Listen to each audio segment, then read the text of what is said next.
अगला अगर सभा होती है तो मैं बताऊंगा। अगर उससे पहले अगर रूप नारायण और हमारे सुनील भाई को नहीं छोड़ते हैं, पूरे जसपुर की जनता को मैं लेके वहां जसपुर का घेराव करूंगा और जवाब दूंगा वहां कलेक्टर महोदय जी को कि किस प्रावधान के तहत हमारे भाइयों को आपने अरेस्ट किया है। शासन करने लोग हमारे उच्च कुर्सी पर बैठे हैं। और दूसरी बात, मैं वास्तविक घटना के आधारित पर ही मैं बोलूंगा।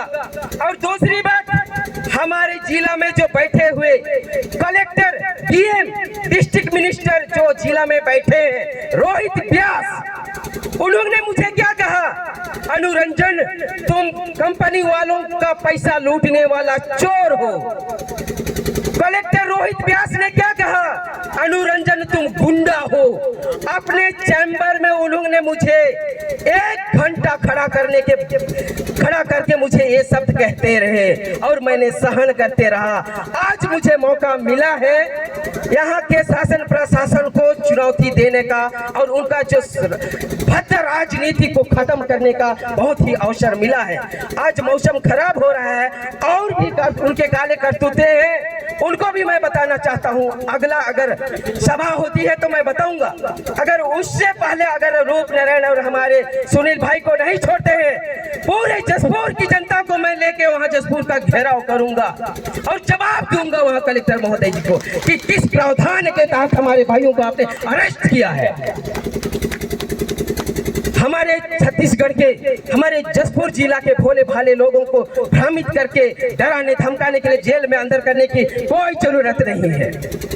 हमारे संगठन के आज जसपुर के एक नागरिक है, पर आज हमारे त्रिशोट की समस्या का नेतृत्व हमारे क्या है भारत मुक्ति मोर्चा कर रहे हैं। बहुत ही खुशनसीब की बात है, किसी संगठन ने इस पर ध्यान नहीं दिया, लेकिन हमारे भारत मुक्ति मोर्चा ने इस पर नजर डाली और हमारे लोग यहाँ पे, हमारे लोगों के साथ अन्याय हो रहा है, इनके लिए हमें न्याय मिलना चाहिए।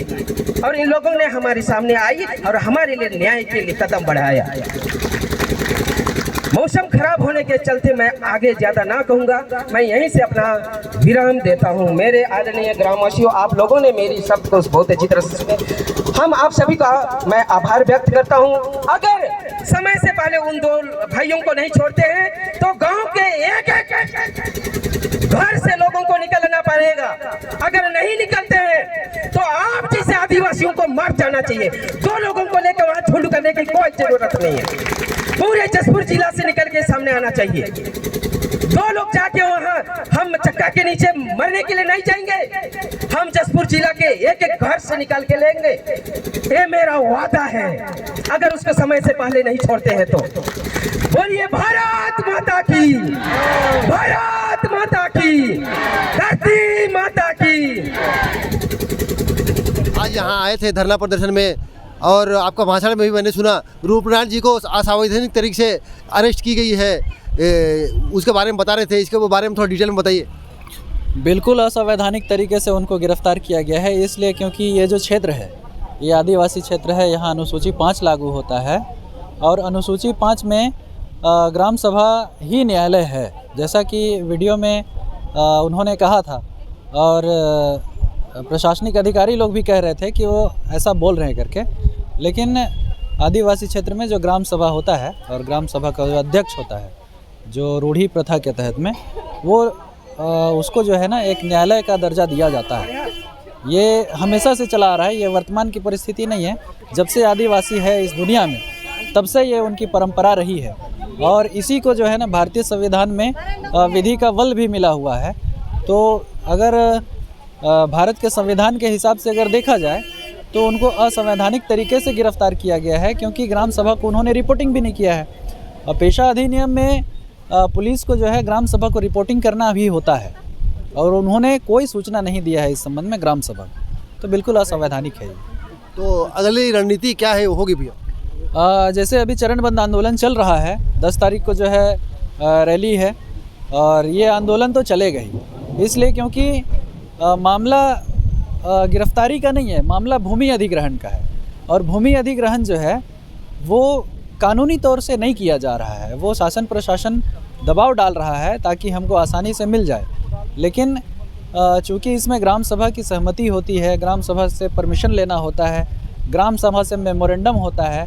कंपनी जो जिस परियोजना को लागू करना चाहती है उस परियोजना के बारे में विस्तृत जो है जानकारी ग्राम सभा को देना होता है, और कंपनी स्थापित करने के बाद उसका प्रभाव क्या होगा और दुष्प्रभाव क्या होगा, एडवांटेज क्या होंगे, ये सारी चीज़ों से ग्राम सभा के लोगों को, ग्राम सभा के सदस्यों को, जो प्रभावित लोग हैं उनको अवगत कराना होता है।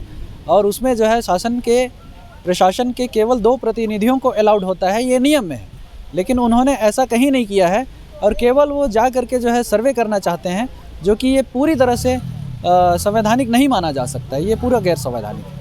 जी, ये रेल लाइन मतलब धर्मजागर साइड से होते हुए आ रही है, तो त्रिशोट में ऐसा क्या हुआ जो उधर तो कहीं विरोध हुआ नहीं, ऐसा देखने को मिला नहीं हम?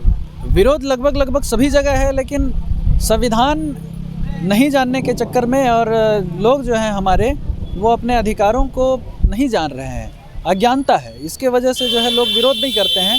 जैसे आमतौर पर देखा जाता है कि कोई ज़मीन है गांव में या क्षेत्र में जिसका कोई मालिक नहीं है, उसको कहा जाता है कि नहीं ये शासकीय ज़मीन है, ऐसा कहा जाता है, या तो फिर प्रति ज़मीन है, या कई नामों से जानते हैं। लेकिन वास्तव में अगर देखा जाए आदिवासी क्षेत्र में, तो आदिवासी क्षेत्र में कोई शासकीय ऐसा होता नहीं है, शासकीय कुछ नहीं होता है।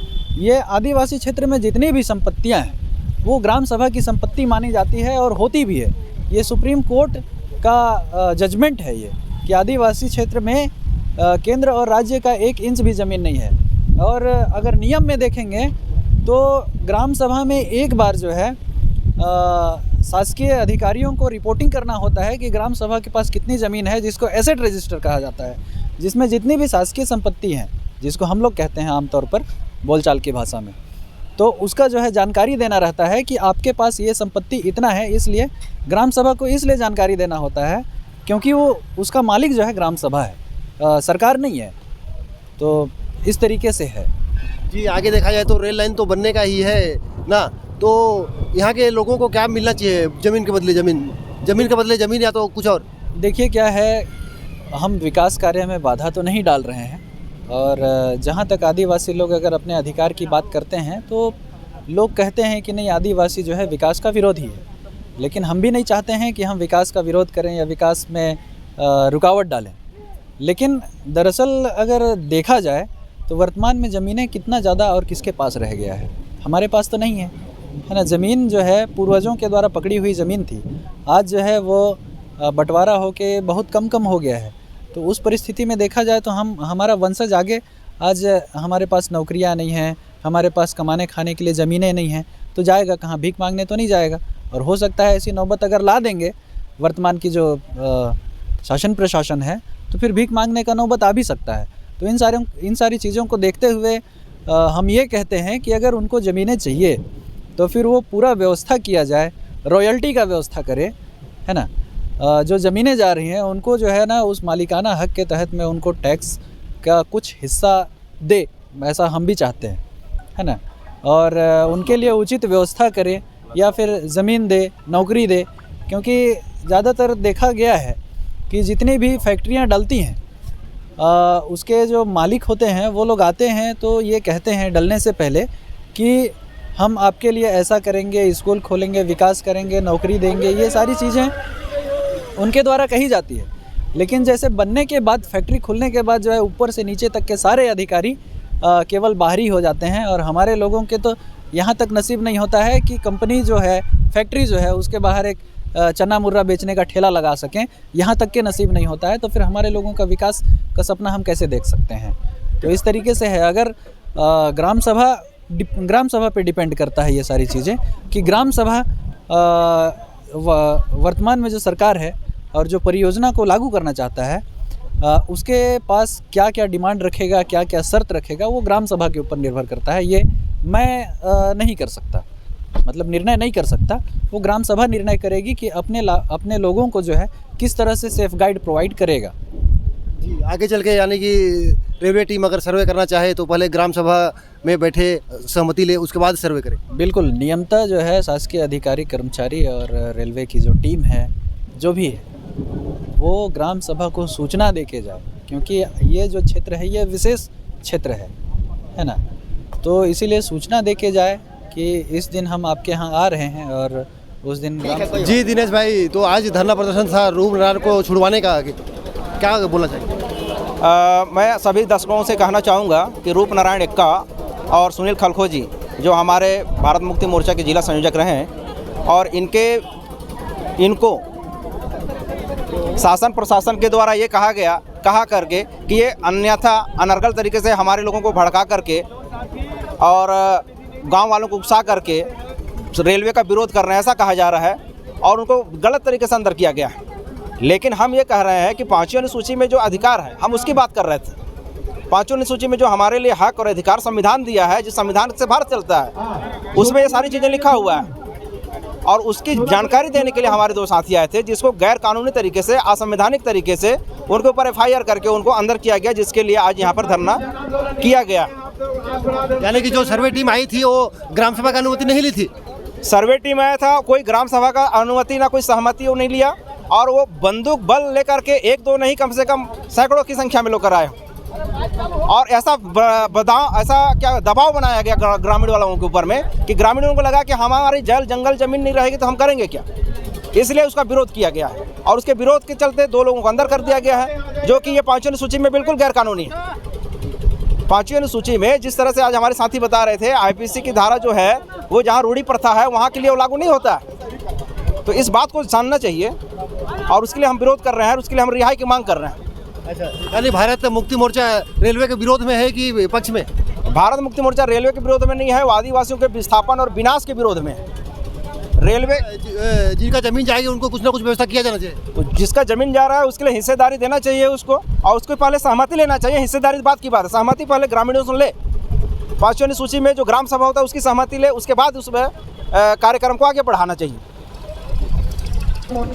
नई दिल्ली, तो इस तरह से हम ज्ञापन और धरना के द्वारा आज दूसरे चरण के आंदोलन में हम हैं और हम सभी लोगों ने इस आंदोलन के माध्यम से मांग किया है। पहला, जिन 2 लोगों को उलूल जुलूल धारा लगाकर, जो धारा लगना ही नहीं चाहिए किसी भी मायने में, शासन शक्ति का दुरुपयोग करके उन पर धारा लगाकर झूठा FIR किया गया है और झूठा FIR करके उनको जेल में डाला गया है, उनको तत्काल रिहा किया जाए। दूसरी बात, जो आदिवासी एरिया से रेलवे लाइन और भारतमाला सड़क गुजर रहा है, वहां पर ग्राम सभा और ग्रामीणों की विधिवत ग्राम सभा लगाकर अनुमति ली जाए, सहमति ली जाए और उसके बाद ही कार्य को शुरू किया जाए, अन्यथा शुरू ना किया जाए। अगर हमारी बातें नहीं सुनी गई और हमारे साथ खिलवाड़ किया गया, हमारे संवैधानिक अधिकारों के साथ खिलवाड़ किया गया, तो आदिवासी जनता मुक्ति मोर्चा के बैनर तले, राष्ट्रीय आदिवासी एकता परिषद के बैनर तले, राष्ट्रीय पिछड़ा वर्ग मोर्चा के बैनर तले, राष्ट्रीय सतराम गुरु घासीदास सतराम क्रांति मोर्चा के बैनर तले हम आंदोलित होने को पूरे देश भर में मजबूर होंगे और इसकी जिम्मेदारी जिला प्रशासन, राज्य प्रशासन और देश के प्रशासन पर जाएगा, क्योंकि हम संवैधानिक रूप से मांग कर रहे हैं और हमारे मांग का अनदेखा किया जा रहा है, दुरुपयोग किया जा रहा है, हमारे साथ धोखा हो रहा है। हम कभी भी इसको स्वीकार नहीं करेंगे। इसलिए हम निवेदन करते हैं, हमारे ज्ञापन पर गंभीरता से विचार करते हुए तत्काल इन मुद्दों पर कार्यवाही की जाए। हम इसी उम्मीद के साथ हम आपको ज्ञापन सौंपना चाहते हैं। जो भी संबंधित अधिकारी आए होंगे, हम आपसे गुजारिश करते हैं आप ज्ञापन लेने का कष्ट, और साथ ही जो भी हमारे पुरखों की विरासत है, हमारे पुरखों की धरती है, अगर कोई हमें आरोपित तरीके से गैर संवैधानिक रूप से छीनने का प्रयास करेगा तो हम उसका जवाब देंगे, हम उसका विरोध करेंगे। और रहे नहीं, अगर उनके द्वारा हमें जेल में डालने का, जेल में ठुसने का भी अगर षड्यंत्र किया जाता है तो हम लाखों की संख्या में तुम्हारे बनाए हुए जेल में जाने के लिए भी तैयार हैं।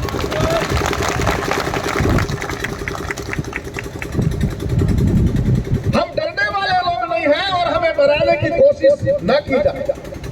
ये हमारे पुरखों की धरती है।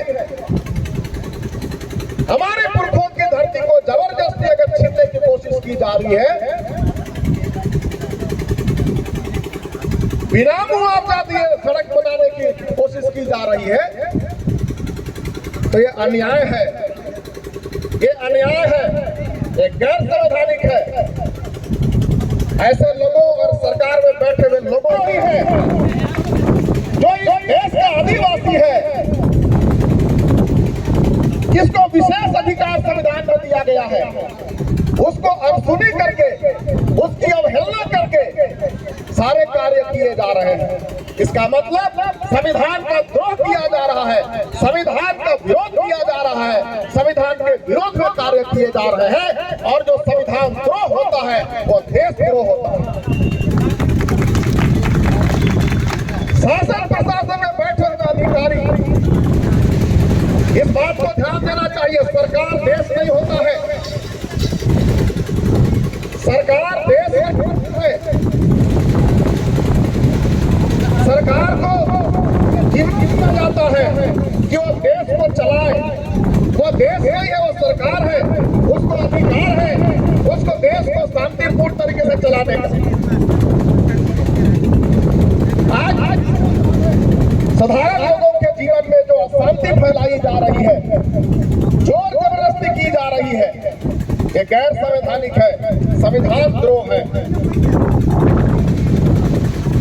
मैं सोचता हूँ अगर शांतिपूर्वक हमारी बात ना मानी जाए तो हम लोग जरूर उग्र आंदोलन करेंगे आने वाले दिन में।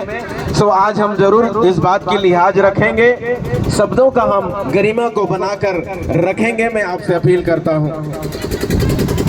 और मौसम खराब हो रहा है, फिर भी मैं इस समय आमंत्रित करना चाहूंगा मान्यवर अरविंद कच्छप साहब, राष्ट्रीय अध्यक्ष राष्ट्रीय क्रिश्चियन मोर्चा नई दिल्ली, मैं आपको आमंत्रित करता हूं, आप इस सभा को